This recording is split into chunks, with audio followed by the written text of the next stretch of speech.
Ya, ini kayaknya ada yang ke eject gara-gara saya ngerekam. Nanti bisa gabung lagi.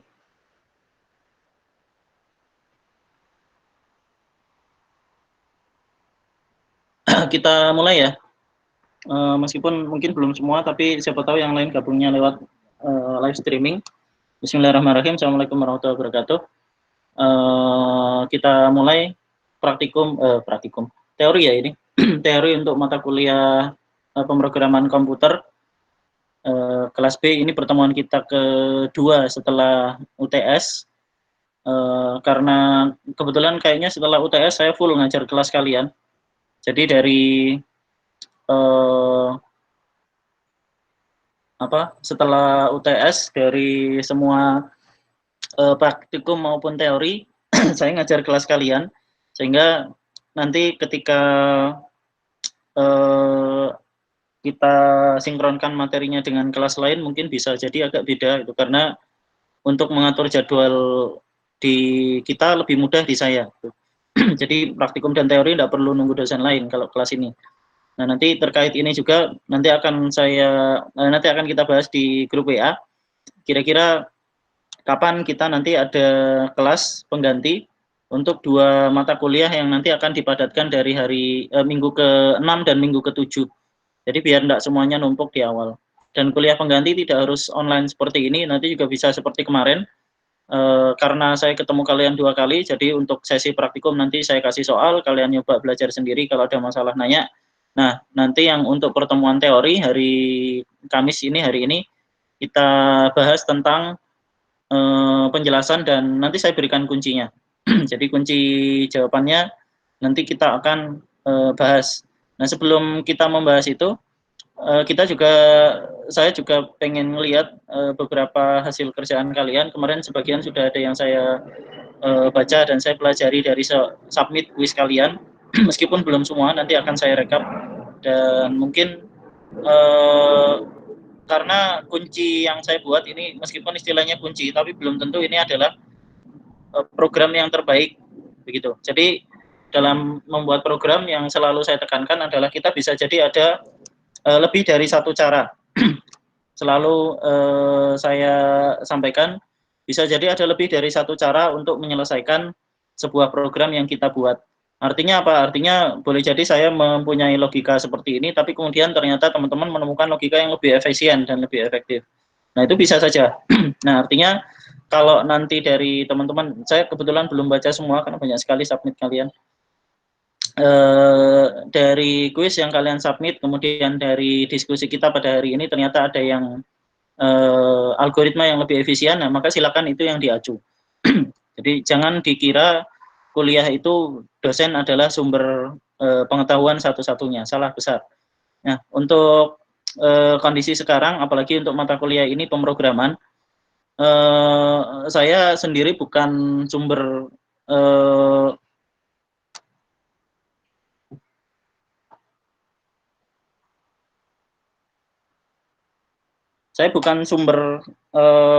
jawaban untuk semua soal-soal yang saya berikan kemarin. Artinya kalau misalnya ada yang kurang efisien atau ada yang misalnya perlu dibenarkan dari apa yang saya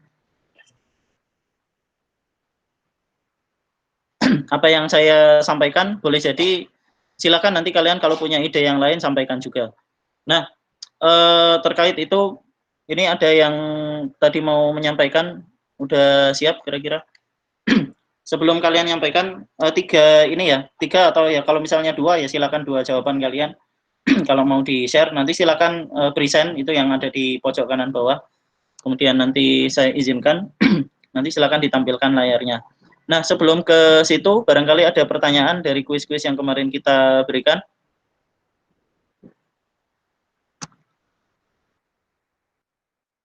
BTW ini suara saya kedengeran kan ya? Atau ada yang kurang lancar? Kedengeran, Pak. Oke, siap. Pak. Ya, jadi kita sebentar aja karena saya kira nanti kita akan perbanyak latihan. Jadi coding itu tujuannya adalah yang untuk memudahkan dan untuk mempercepat kalian belajar coding itu kuncinya hanya satu, yaitu latihan. karena latihan adalah kunci. Nah, sebentar. Oke, jadi untuk mata kuliah pemrograman komputer ini beberapa kali saya sampaikan ke kelas yang lain. Sebenarnya saya udah usul beberapa kali bahwa bahasa Borland C++ ini udah mungkin ketinggalan zaman. Ya karena bahasa ini bukan bahasa C++ standar. Borland C++ itu dibuat tahun 95 versi terbarunya. Udah lahir belum? Belum kayaknya. Borland C++ yang kalian pakai sekarang itu dipakai di tahun 95, sedangkan standar pertama untuk C++, jadi standar, yang standar internasional, Borland C++ itu bukan C++ standar. Standar internasional itu pertama dibikin tahun 98. Jadi ISO C++ itu dibikin tahun 98. Nah, yang kalian pakai adalah C++ versi perusahaan Borland yang sekarang udah bangkrut. Nah, C++ yang sekarang, yang versi terakhir yang sekarang beredar adalah versi 17 yang diperbarui tahun 2017, dan yang tahun ini akan dirilis adalah C++ versi 20 yang akan dirilis tahun 2020 ini rencananya kalau jadi. Nah, artinya sintaks yang kalian pelajari tentang misalnya Goto dan lain-lain itu barangkali sekarang, dan saya yakin juga sekarang sudah ada beberapa perubahan. Nah, artinya apa? Artinya bahasa ini hanya sekedar untuk mengantarkan kalian untuk mempermudah logikanya aja. Jadi nanti kalau misalnya sekarang dalam kondisi COVID seperti ini, biasanya saya nggak tahu apakah saya posting ke kelas kalian atau enggak, ya lupa.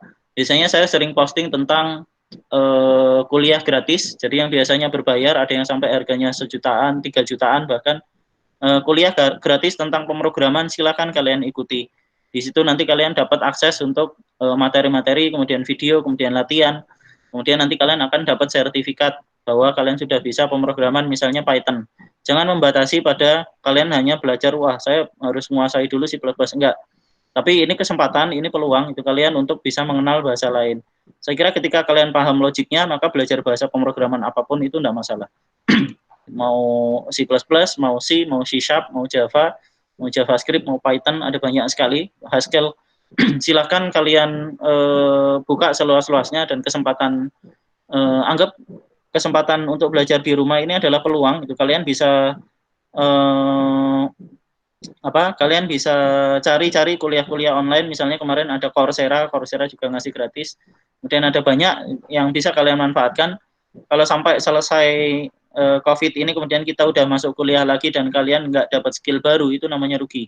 Jadi silakan coba kalian cari, kalian pelajari dan kuasailah satu skill, misalnya bahasa pemrograman apa. Oke, saya akan mulai. Saya sampaikan dulu mengenai tutorial yang saya buat kemarin. Kuncinya sudah saya posting di Elok. Jadi ini adalah dokumen yang saya buat kemarin dan ini sudah ada kuncinya. Pertama, saya akan review tentang contoh-contoh soal yang saya berikan. Nah, sebelum nanti masuk ke demo, nanti saya minta kalian demo dulu, kemudian kita bandingkan jawaban. Kalau misalnya ada yang mau mendemokan skripnya, kemudian silakan dijelaskan gimana logikanya bisa dapat seperti itu. Wah, ini bukan logika Pak, ini dapat dari internet. Silahkan. Jadi kesalahan kalian ketika belajar pemrograman adalah kalian beranggapan bahwa tidak boleh googling. Nah, tidak boleh googling. Nah, ini salah. Karena misalnya kalian belajar tentang sintaks suatu pemrograman dengan satu sintaks yang sangat kompleks, dengan sintaks pemrograman yang sangat kompleks, kalian tidak harus menghafal semua sintaks-sintaks itu, tetapi bisa nanti kalian pakai IDE, Integrated Development Editor misalnya, kalian bisa pakai beberapa software yang nanti akan mengkoreksi sendiri kalau misalnya kalian melakukan kesalahan ketik, itu satu. Dan yang kedua, kalau misalnya kalian nggak hafal, kalian bisa googling, nggak masalah. Contoh satu, buat program untuk mencetak deret bilangan, searching, program untuk mencetak deret bilangan dari 1 sampai 100, boleh, silakan. Karena sekali lagi, dosen dan kampus bukan satu-satunya sumber ilmu. Kalau kalian kuliah masih beranggapan bahwa dosen itu selalu benar, nah itu salah. Dosen juga masih belajar. Nah, kalian sebagai mahasiswa beda dengan SMA, karena ini saya sampaikan karena mayoritas masih baru setahun kuliah ini ya. Ya, artinya ini adalah kesempatan buat kalian untuk mencari sesuatu yang sangat luas. Silakan kuasai skill apapun yang ada di luar sana, yang meskipun menurut kalian mungkin nggak nyambung dengan geodesi. Saya belajar bikin game misalnya dengan Unity. Barangkali ada teman-teman yang juga pernah pakai. Saya bikin game dengan Unity. Ternyata bisa juga saya sambungkan dengan penelitian. Ya, akhirnya saya punya riset bahwa game itu bisa kita pakai untuk yang pertama pengumpulan data spasial. Jadi kita collecting data spasial dari game. Dan yang kedua adalah kita bisa pakai untuk mengedukasi dan memberikan pemahaman dan untuk visualisasi. Jadi saya punya model 3 dimensi dari gedung pusat UGM, kemudian saya tampilkan pada game. Nah, ini juga bisa, artinya silakan kalian pelajari seluas-luasnya skill yang ada. Nah, ini saya perlu tekankan karena jangan sampai kalian beranggapan modul yang diberikan dosen adalah satu-satunya sarana belajar. Kemudian soal-soal yang diberikan dosen adalah salah satu-satunya sarana untuk mempelajari C++. Salah, silakan cari yang lain. Oke, untuk soal 1, kemarin saya sampaikan juga, ini sudah saya sampaikan di slide, ada beberapa cara untuk menyelesaikan soal. Bisa dengan A++-nya, jadi saya looping dari 1 sampai 100. Bisa dengan, saya mulai dari 4, kemudian saya jumlah menjadi 4. Kira-kira manakah yang lebih efisien dalam hal ini? Silakan dijawab di chat atau di WA atau di suara.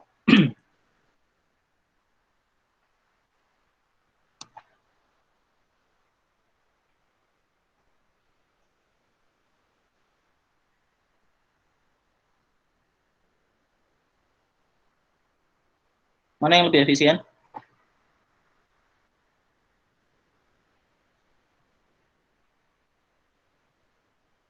Tergantung tujuannya. Jadi kalau misalnya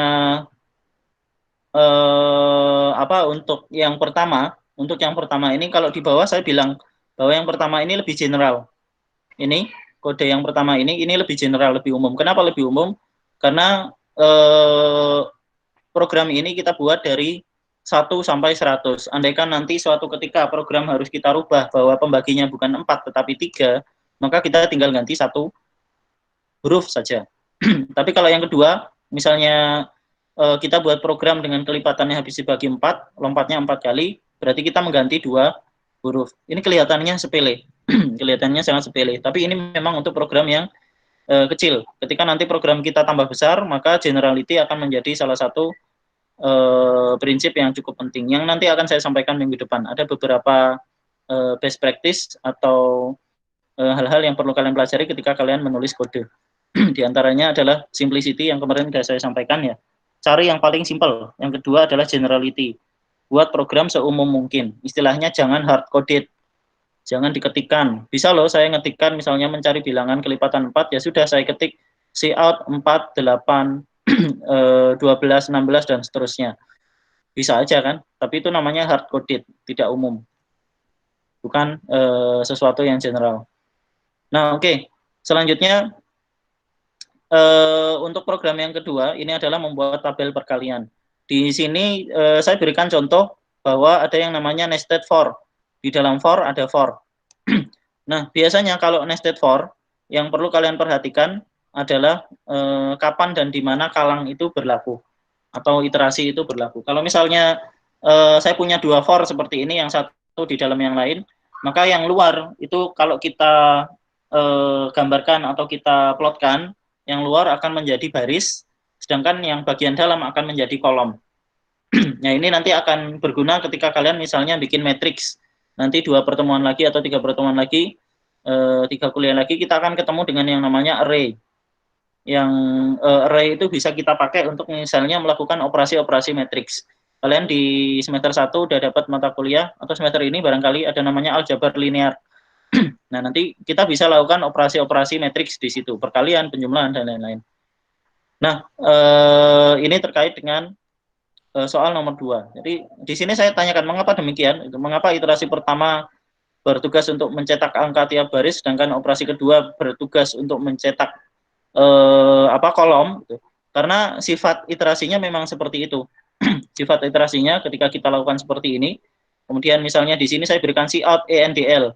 maka dia akan mengakhiri untuk tiap iterasi pertama yang di sini, iterasi pertama yang di luar ini, dia akan mengakhiri satu kali iterasi dengan ganti baris. ENDL kan pindah baris ke bawah. Sedangkan yang ini ini tidak ada ENDL.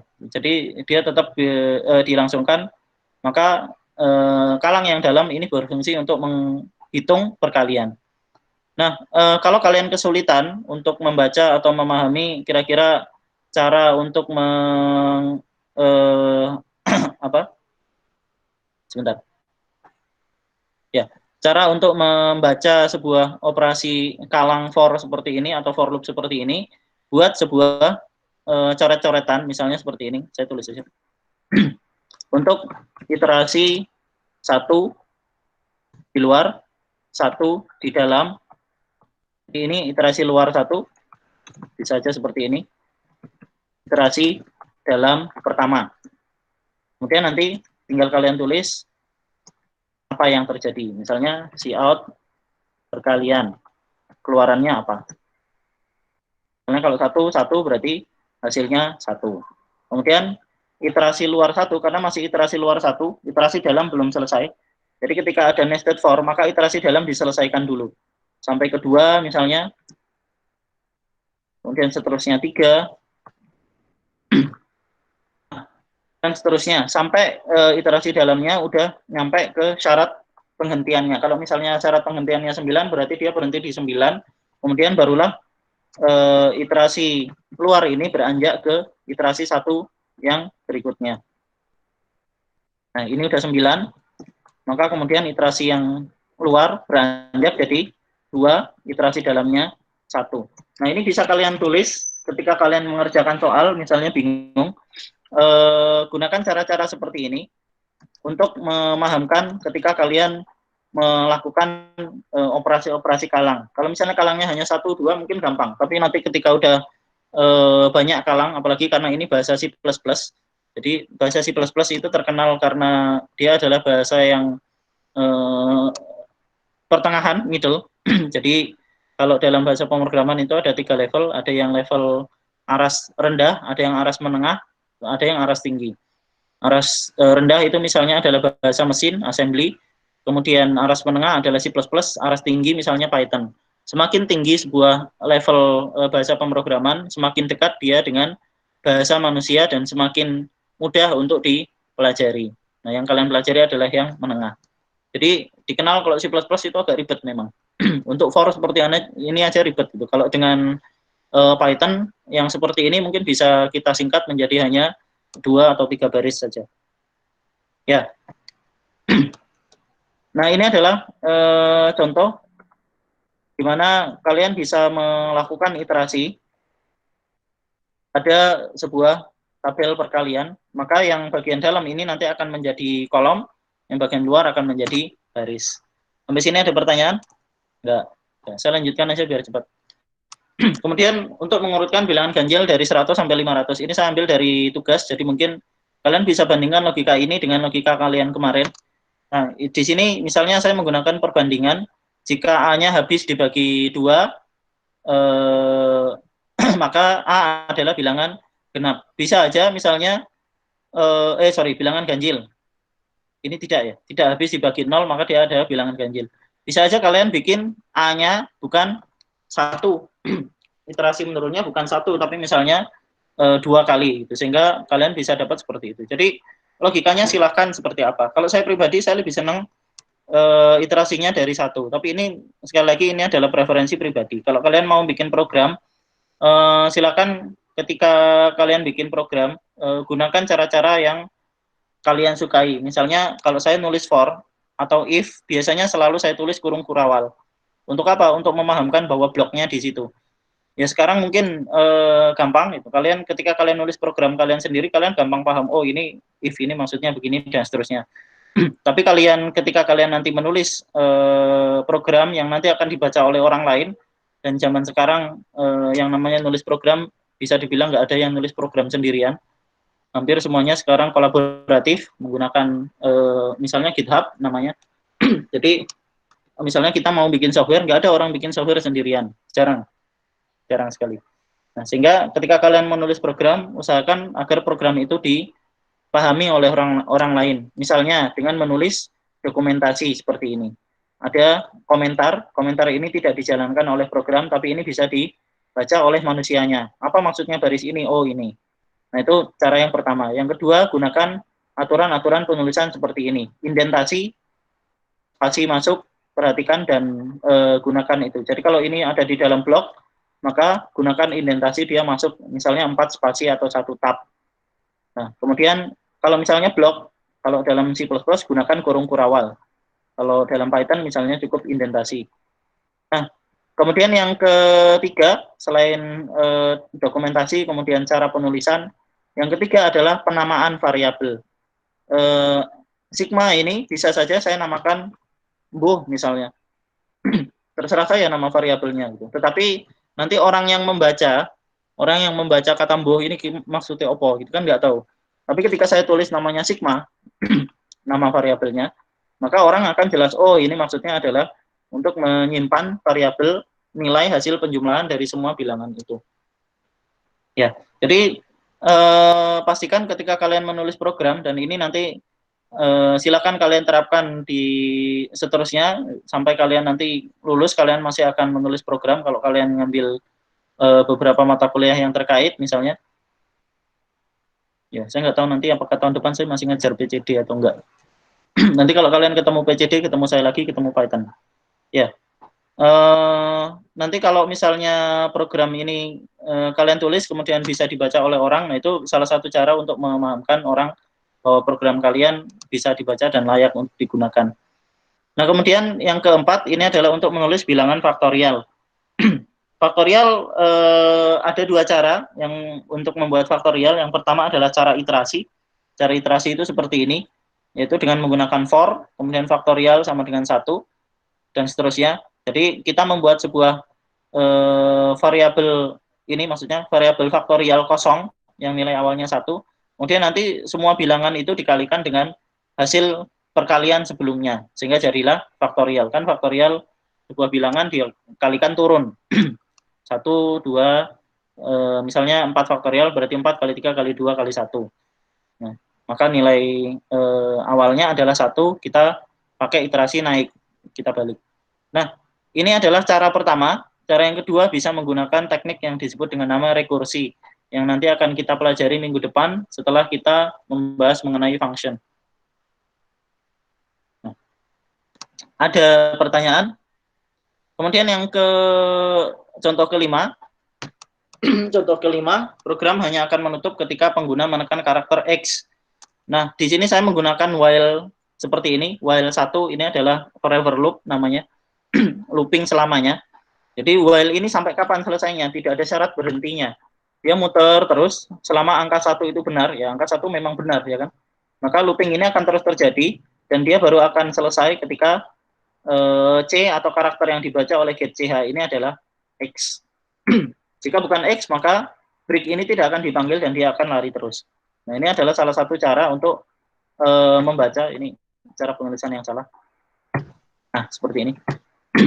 Untuk membaca bahwa program ini nanti akan keluar hanya ketika dia menekan X. Kemudian di sini saya menggunakan C sama dengan untuk menguji bahwa program ini ketika ditekan huruf A, maka dia akan memberikan nilai true, karena ini adalah boolean, nilai true pada adalah vokal. If adalah vokal sama dengan true, tapi sama dengan true tidak perlu kita tulis, karena default. If 1, jadi sama seperti ini, 1 itu defaultnya benar, maka kita bisa langsung lakukan Anda mengetikkan huruf vokal dan huruf konsonan. Ketika X ditekan dan dia break, maka dia akan keluar dari looping ini. Nah, inilah gunanya ketika kita membuat indentasi dan batasan. Break ini, maka dia akan keluar dari loop pertama yang ada di cakupannya dia. Nah, loopnya adalah yang ini, maka dia keluar dari ini. Nah, inilah yang akan dicetak. Sehingga ketika pengguna menekan X, maka program akan keluar dari looping dan menampilkan ini. Jika tidak ditekan X, maka dia akan ulang terus. Sampai apa? Syaratnya nggak ada. Jadi dia hanya akan berhenti, syaratnya kita bikin di sini. Sip. Apa kelemahan program di atas? Adakah yang bisa menjawab? Silakan.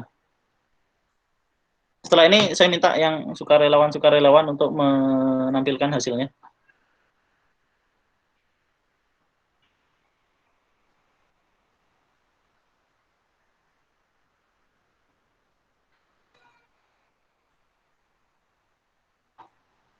Apa kelemahan program ini? Ada yang tahu? Ini terkait prinsip generality. Dan nanti yang akan saya sampaikan minggu depan, ada yang namanya hukum Murphy. Ya, karena kita coding tidak hanya belajar sintak, kita juga belajar bagaimana cara menulis program dengan baik. Ada yang mau jawab? Kalau nggak ada, tak tunjukin.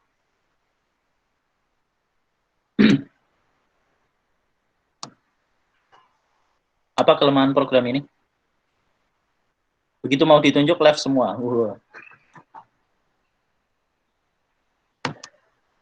Silakan jawab apapun, jangan takut salah.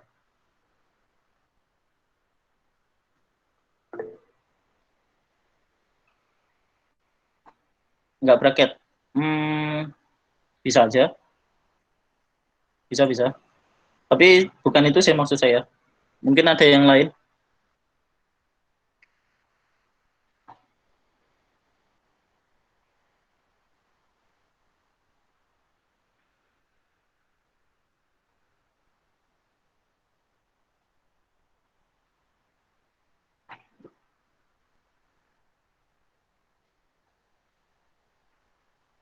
Apa yang terjadi ketika nanti pengguna mengetikkan spasi atau enter atau escape atau misalnya dia ketikkan angka, yang keluar adalah Anda mengetikkan huruf konsonan. Benar nggak? Padahal enter apa ya, huruf konsonan, ya kan? Jadi kalau ini pseudokode ya, kalau dijalankan mungkin ya errornya hanya dari titik koma apa. Tapi yang kurang di sini adalah logikanya. Ketika kalian membuat sebuah program, nanti ada namanya UI dan UX, user interface dan user experience. Ya, ketika kalian masukkan password di sebuah website misalnya, ketika passwordnya salah, kan akan muncul tulisan password salah atau username dan password salah. Misalnya seperti itu. Kalau seandainya tidak diberikan keterangan itu, keterangan bahwa oh username dan passwordnya salah, atau Anda mengetikkan email yang format emailnya tidak sesuai misalnya, maka pengguna tidak tahu itu maksudnya apa. Nah, begitu juga dengan yang seperti ini. Ketika program ini kemudian akan saya jalankan, kemudian pengguna menekan enter, apa yang terjadi? Anda mengetikkan huruf konsonan, karena persyaratan saya hanya apakah dia vokal atau apakah yang ditekan huruf X. Ketika saya menekan spasi, yang terjadi adalah Anda mengetikkan huruf konsonan. Nah, ini disebut dengan nama hukum Murphy. Hukum Murphy itu adalah when something can go wrong, it will. Itu namanya hukum Murphy atau kasus terburuk.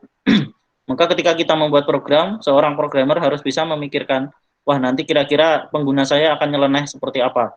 Wah bisa saja dia ketikkan semua huruf fungsi F1, F2 sampai F12 atau print screen atau apa yang nanti akan tetap ditangkap oleh program kita sebagai huruf konsonan.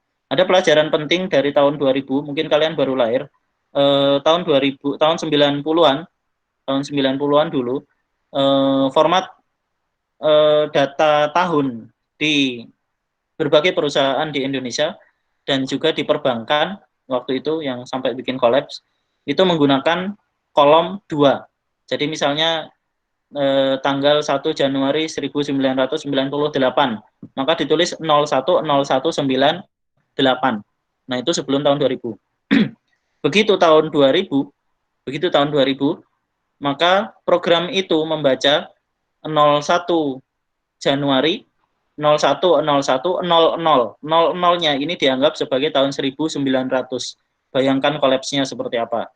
Nah, itu sewaktu tahun 2000. Sehingga waktu itu perbankan dan semua sistem yang lain buru-buru merombak total program mereka hanya karena di awal mereka tidak mendesain bahwa tahun itu nanti bisa sampai tahun 2000. Ya, barangkali dikira mau kiamat. Ya. Jadi seperti itu. Kita harus mempersiapkan kira-kira nanti ke belakang itu pengguna akan ngapain. Nanti di mata kuliah SIG berbasis web, kalian akan ketemu dengan yang namanya desain program.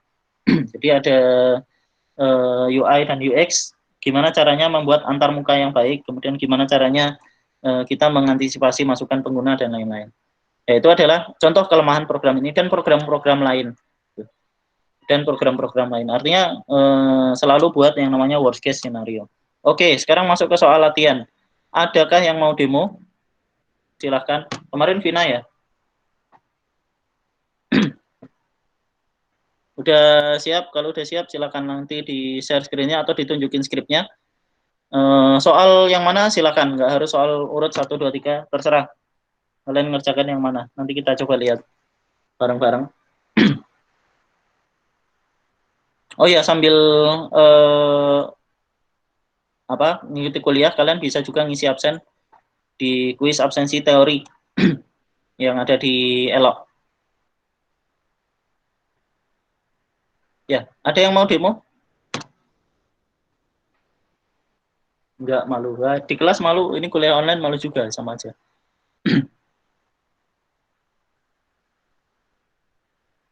Ya, saya lihat ada yang jawabnya hanya di kopas dari, nggak tahu ini dari mana ini kopasnya.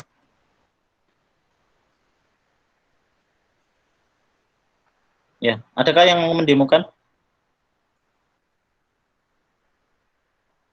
Belum mandi, Pak. Nggak kelihatan.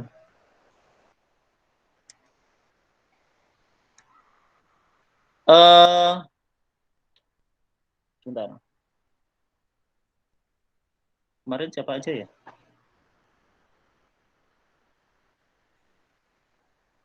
Ada Vina, kemudian Dinar, kemudian Sania, Elizabeth, malah di delete tapi ya.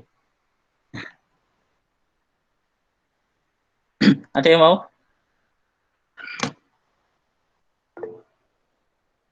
Ya nggak masalah, satu aja nggak apa-apa.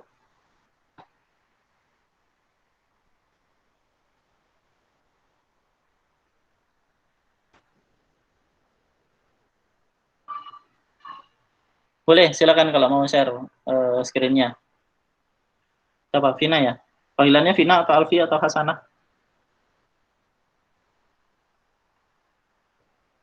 Oke. Ya, yang nomor 1. Bisa ditunjukin aja di layarnya, atau di share screen, atau di munculkan. Nanti saya tunjukin jawaban saya seperti apa. Jadi soalnya adalah masukkan 2 buah angka. Kita mencari FPB. Masukkan 2 buah angka, kemudian FPB-nya adalah 6. Logikanya gimana kalau dulu di SMA kalian belajar tentang mencari FPB? Atau di ujian masuk UGM ada nggak? Gimana cara mencari FPB? Faktor persekutuan terbesar.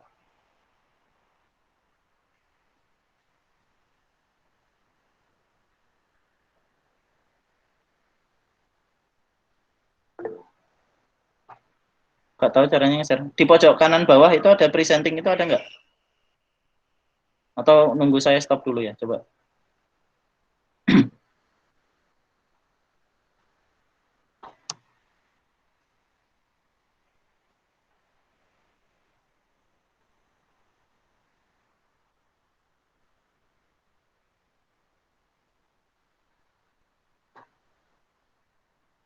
Bisa? Oh iya ya, di HP. Oke, sorry. Ya wes, berarti jawabanmu akan saya tuliskan aja. Nanti biar kita lihat bareng-bareng. Saya tuliskan di sini.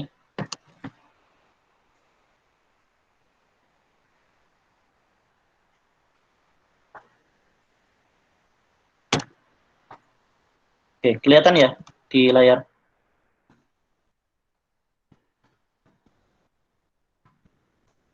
Jawaban Vina.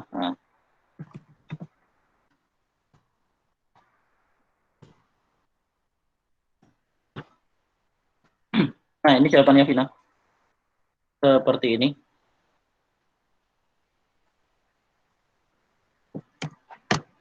Nah, ini Vina menggunakan yang disebut dengan nama function. Kita belum nyampe ke function materinya ya.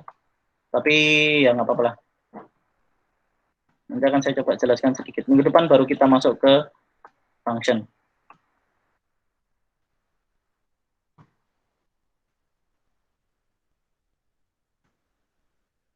Yang perlu kalian lihat adalah logikanya saja.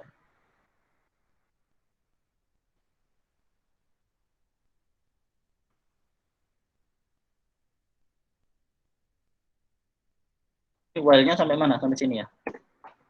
Sip. Nah, jadi logikanya adalah seperti ini. Ini namanya rekursi ini. Jadi dari sebuah fungsi, dia membuat sebuah fungsi namanya FPP. Kelihatan nggak? Dia ada fungsi namanya FPP. FPP ini adalah modul yang nanti bisa dipanggil berkali-kali. Terserah mau dipanggil kayak gimana. Kemudian ini sudah dicoba dijalankan. Dina. Kayaknya ada yang kurang ini. Ini saya ambil dari yang kuis absensi kemarin ya, bukan yang dari ini. Bentar, barangkali saya yang kurang. Yap.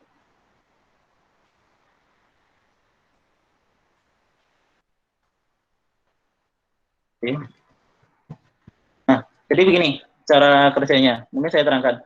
Ini namanya function yang nanti akan kita bahas minggu depan. Jadi dibuat terlebih dahulu satu fungsi yang nanti akan kita panggil. Misalnya kalau kita punya fungsi itu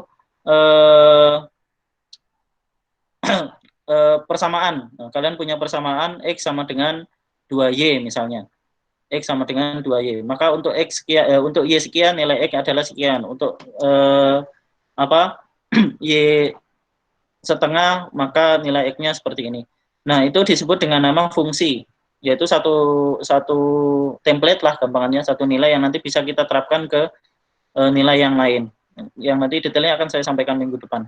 Nah, misalnya di sini dibuat fungsi namanya FPP, maka FPP ini kemudian kita panggil di sini. FPP A, B. Nah, nilai A itu dibaca, kemudian nanti akan dipanggil ke sini, ke bagian atas. Jadi dari sini lompat dia ke sini, karena ini adalah fungsi. Kemudian jika B sama dengan 0, return A. Jika B sama dengan 0, return A. Kalau 0 kan beres. FPP-nya apa? Ya A. Kemudian ini sama nggak? Ya. Jika tidak, maka lakukan rekursi B A persen B. B, A persen B. Jadi ditukar. B, A persen B. Sisa pembagian A terhadap B. Kemudian ini lari kemana? Lari ke FPP lagi. Ini namanya fungsi rekursi. Fungsinya memanggil diri sendiri. Ya, ini bisa kita gunakan untuk menjawab dari pertanyaan ini ya. Bisa kita pakai untuk menjawab pertanyaan ini. Kira-kira yang lain ada pertanyaan? Atau mungkin ada yang punya jawaban lain dari hasil ini? Kemarin yang lain siapa ya? Dinar. Dinar kemarin yang eksponen. Dan yang segitiga Pascal.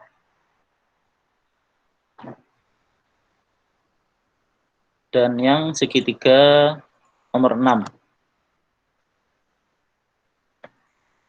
Ya. Kemudian Sania juga segitiga. Banyak yang suka segitiga-segitiga ini. Elizabeth kemarin yang apa ya? Ya. Fungsi ini kalau boleh saya komentari, ini sesuai dengan aturan-aturan itu. Jadi ada aturan namanya generality, modularity, dan simplicity. Masuk. Sip. Boleh. Tapi mungkin untuk materi kita ini agak advance ya, karena udah masuk fungsi dan udah masuk ke rekursi. Udah masuk fungsi dan udah masuk ke rekursi. Nah, kalau jawaban saya seperti ini. Panjang ya? Iya. Karena ini tidak pakai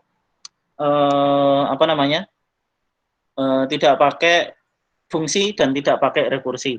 Jadi saya hanya pakai iterasi biasa, karena materi kalian belum nyampe fungsi dan rekursi. Ya. Ini panjang karena saya tambahkan komentar. Kenapa saya tambahkan komentar? Untuk tadi keterbacaan. Ya. Saya tahu kalian nanti mungkin akan membaca ini bisa jadi hari yang lain. Maka saya berikan komentar di sini, agar kalian bisa membaca program saya. Sebenarnya kalau ini dihapus ya jadinya lumayan pendek. Oke, logikanya seperti ini. Bikin dua variabel dan ada dua looping. Ada dua looping. Looping luar, kalang pertama untuk menguji masukannya. Apakah mau diulang? Ya dan tidak. Nah, kemudian kedua angka disimpan, kedua angka masukan disimpan ke N1 dan N2. Selanjutnya FBB-nya dibandingkan. Selama N1 tidak sama dengan N2, jadi kalau udah sama kan beres. FBB-nya ya bilangan itu. Gitu. Jika N1 lebih besar, maka N1-nya dikurangi N2 sampai nilai N1-nya sama dengan N2 atau sampai N2-nya lebih besar dari S1. Ketika N2-nya lebih besar dari S1, maka kita balik prosesnya. Kita balik prosesnya else. Nah, kemudian seperti itu sampai nanti N1 sama dengan N2. Ketika hasil FBB, logikanya sama persis seperti punyanya Vina tadi. Ketika kita melakukan A persen B ini modulo, sisa pembagian, maka nanti akan dipanggil. Ketika B-nya 0, ya sudah hasilnya A, ya kan? Ketika B-nya 0, ya sudah hasilnya A. Maka ini kemudian diputar terus, ini juga salah satu bentuk perulangan, makanya kemarin saya sampaikan dalam C++ ada 3 model perulangan, dengan goto, dengan iterasi, for, while, dan do while, dan yang ketiga adalah dengan rekursi. Ya. Adakah yang punya cara lain yang lebih singkat untuk mencari FBB? Ada. Masukkan 2 buah angka, kemudian kita tanya ke usernya. Berapakah FBB-nya? Silakan diisikan. Nanti kita tampilkan. Beres. 3 baris selesai. Ya. Oke. Silakan dicek. Nanti kunci jawaban udah saya share di Elok. Nanti kalau mau membandingkan dengan hasil kalian kemarin, silakan bisa dicoba dan dimodifikasi sendiri. Cara pemrograman yang paling baik itu adalah sama seperti cara berenang. Kalau kalian mau berenang, ya udah langsung renang nyemplung ke sungai. Kalau berenang teori doang nggak akan jadi. Ya, nggak harus sungai juga sih. Jadi kalau coding, mau belajar coding, ya sudah, cara belajar paling baik adalah dengan memulai coding. Oke, untuk soal kedua dan seterusnya, adakah lagi yang mau demo? Dinar? Dinar, mau menunjukkan ininya? Hadir nggak? Atau ikut live streaming ya? Oh, ada. Silakan kalau mau.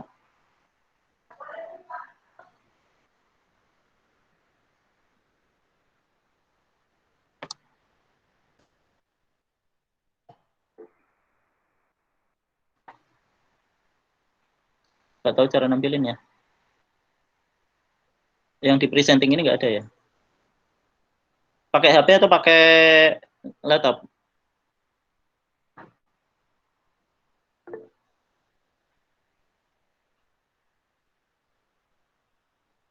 Lah.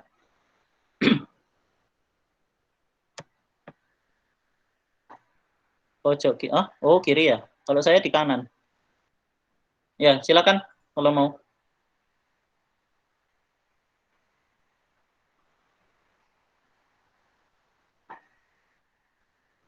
Silakan kalau mau share.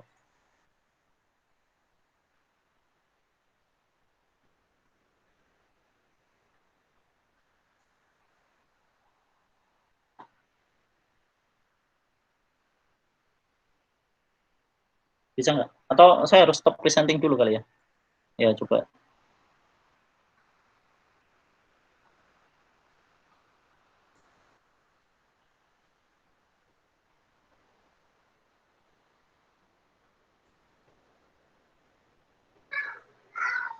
Kemarin apa yang dikerjain yang bintang-bintang? Ada yang ngerjakan soal nomor 5 atau nomor 6? Nomor 6 gampang kayaknya.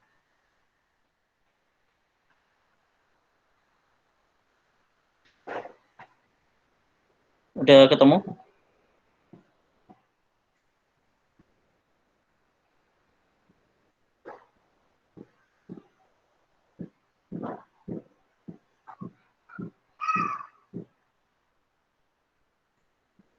Saya nyari dulu hasil submitnya Dinar kemarin. Nanti nggak semua soal saya bahas ya, nanti silakan kalian baca aja di kuncinya, kemudian kalian coba bandingkan, kalau ada pertanyaan silakan dijawab. Kalau udah kondisi seperti ini, kita nggak usah mikir nilai itu gampang. Justru yang perlu kalian pikirkan adalah gimana caranya selesai COVID ini nanti, kalian dapat skill baru. Karena mau kuliah dimanapun yang namanya pemrograman ini akan kepake. Dinar, sebentar saya nyari.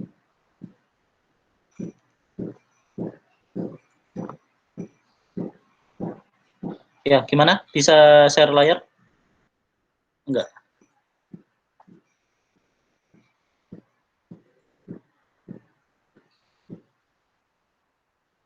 Saya belum nemu hasil kerjaanmu.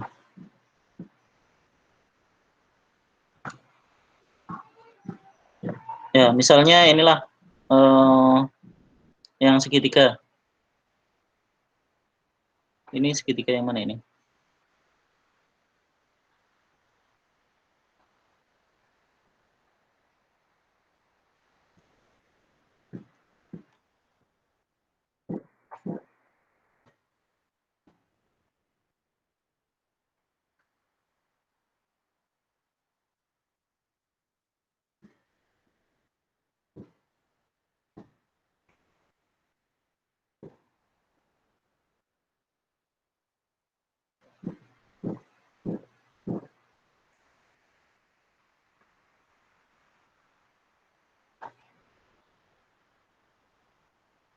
Ya, sebentar, saya coba cek ini segitiga yang mana. Mungkin yang ini kali ya.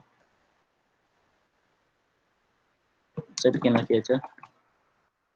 Yang ini ya, bener ya? 8 dinar.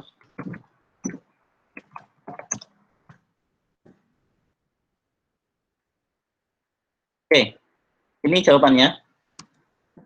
Biasanya kalau saya ngasih jawaban, sifatnya pseudokode. Jadi header-headernya nggak saya masukin. Males. Programmer itu orang males. Kalau nggak males nggak jadi programmer, ya kan?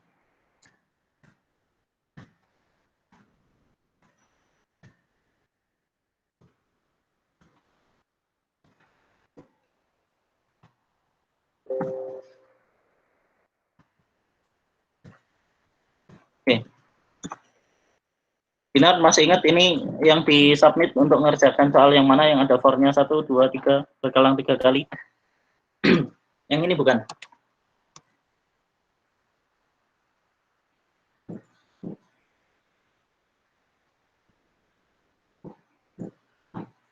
Oh, belum tak presentasikan ya. Nah, yang ini. Include IOStream, conio.h, kemudian INTIJKL. Masukkan tinggi segitiga. Yang dimasukkan adalah L. Kemudian for. Iterasi pertama, iterasi turun. Dari I sama dengan 1, iterasinya turun. Oh iya, ini punyanya Dinar kayaknya. Kemudian ada for kedua, ada for ketiga. Untuk menampilkan bintang. Saya tahu mungkin udah direvisi ya, karena yang dari modul. Oke, ini yang segitiga. Coba aja ya. Sorry untuk yang lain, terpaksa harus menonton. Kalau kalian mau nanya, silakan. Nanti kalau kalian udah lulus, nanya ke saya, bayar. Konsultasi namanya. Anda.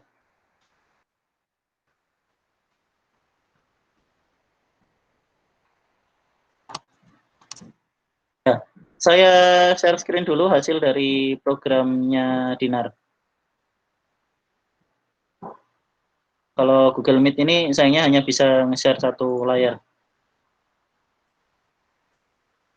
Ya, ini keluarannya. Jadi masukkan tinggi segitiga seperti ini, misalnya 5, kemudian hasilnya seperti ini. Jadi bintang 1, kemudian bintang 3, bintang 4, bintang 5.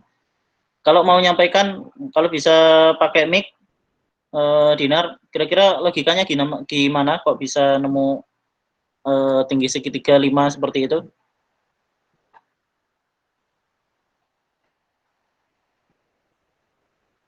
Silahkan.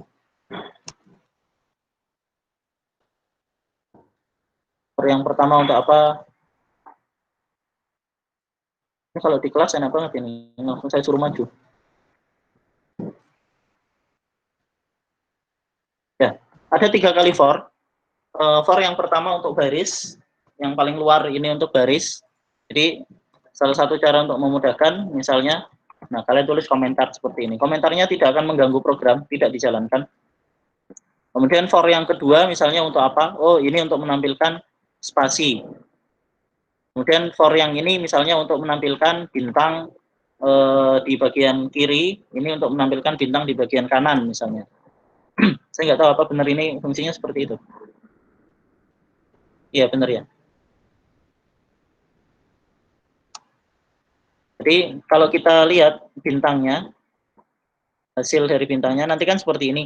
Jadi ada bintang, kemudian ada sebelum bintang ada spasi sebanyak berapa? Ya sebanyak baris.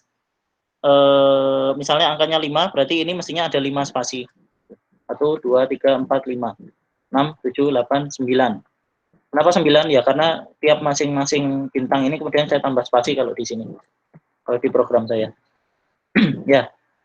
Ada yang mau komentar kira-kira dari bintang-bintang yang dibuat ini? Kita kuliahnya sampai jam berapa ya, BTW? Kayaknya udah lewat ya.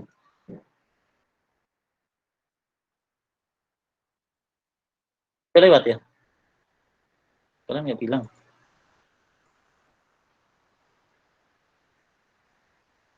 Ya. Jadi bintang-bintang seperti ini, sorry, yang ini untuk spasi, untuk mencetak spasi sebelum bintang.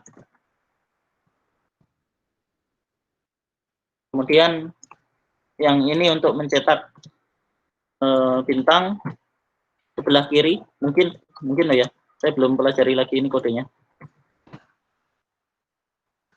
Atau jangan-jangan ini yang kanan dulu. Kemudian ini yang sebelah kanan. Barangkali begitu. Nanti silakan dicek untuk logikanya seperti apa. Ya. Jadi di sini untuk tiap baris pertama dibuat dulu spasi, kemudian digambarkan bintang sebelah kiri, kemudian digambarkan bintang sebelah kanan. Begitu ya, Diner ya. Nanti saya tolong dikoreksi kalau salah. Nah, maka ketika dijalankan hasilnya adalah seperti ini. Jadi untuk pindah layar susah juga ya pakai just. Oh sebentar, kenapa saya nggak ini aja?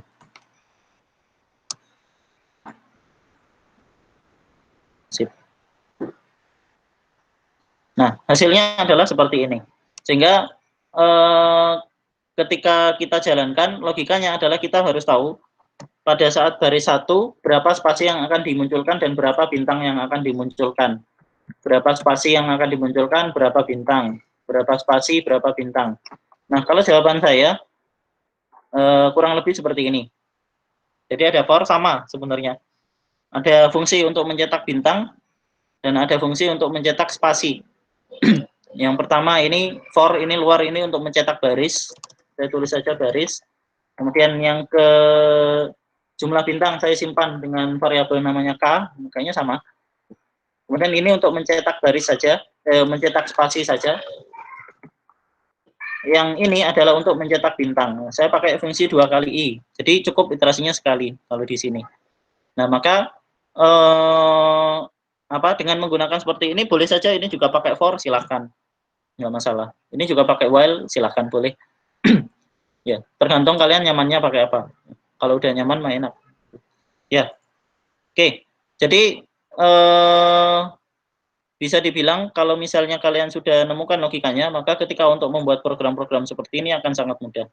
Nah, nanti silakan kalau ada yang mau nge-share, kita lanjutkan saja di grup WA, tidak harus di jam kuliah. Tapi saya kira untuk kuliah hari ini saya cukupkan seperti itu dulu. Kira-kira dari soal-soal ini, yang paling sulit menurut kalian yang mana?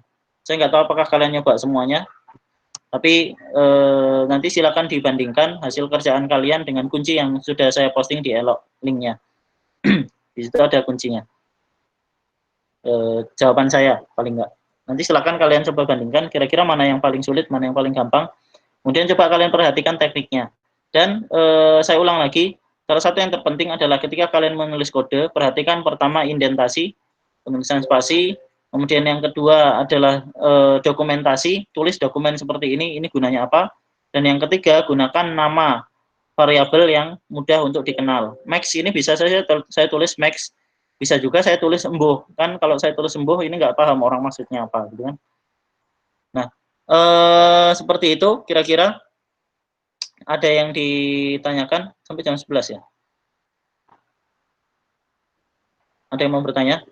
Baik yang live streaming maupun yang ikut dari Google Meet? Oke, saya kira nggak ada. Jadi kita akan lanjutkan lagi pertemuan online ini minggu depan, insya Allah. Kemudian nanti minggu depan kita akan membahas tentang function. Mungkin untuk minggu depan saya masuk dulu sebentar, kemudian saya berikan modul, kalian kerjakan sama seperti sekarang. Ya, intinya saya tidak menuntut kalian harus mengerjakan itu sebagai nilai, nanti gampang lah. Nilai bisa saya ambil dari kuis, nanti saya akan bikin kuis. Nah, tapi yang penting kalian latihan. Jadi, saya berikan resource untuk kalian belajar, nggak harus dipelajari sekarang, mau belajarnya nanti pas liburan, ya sekarang liburan. Ya, boleh-boleh saja, tapi yang penting begini, mata kuliah Prokom ini adalah kunci. Karena nanti di dunia geomatik kalian akan banyak sekali berurusan dengan pemrograman. Mau ketika kalian nanti masuk ke spatial big data, mau kalian nanti masuk ke analisis misalnya machine learning atau deep learning, atau misalnya untuk remote sensing, atau nanti kalian masuk ke misalnya dunia WebGIS, nanti kalian akan ketemu pemrograman. Mau bidang GPS, mau bidang hidro, bahkan surveying, nanti kalian akan ketemu dengan pemrograman. Jadi untuk survive, silakan kalian pelajari bahasa pemrograman dan tidak harus C++, boleh nyari yang lain. Nah, sebagai penutup nanti silakan diisi absensi yang ada di Elo. Nah, untuk sisanya kalau masih ada pertanyaan nanti akan saya tampung di grup WA, kemudian nanti akan saya jawab. Oke, terima kasih. Saya tutup kuliah kita pada hari ini. Assalamualaikum warahmatullahi wabarakatuh.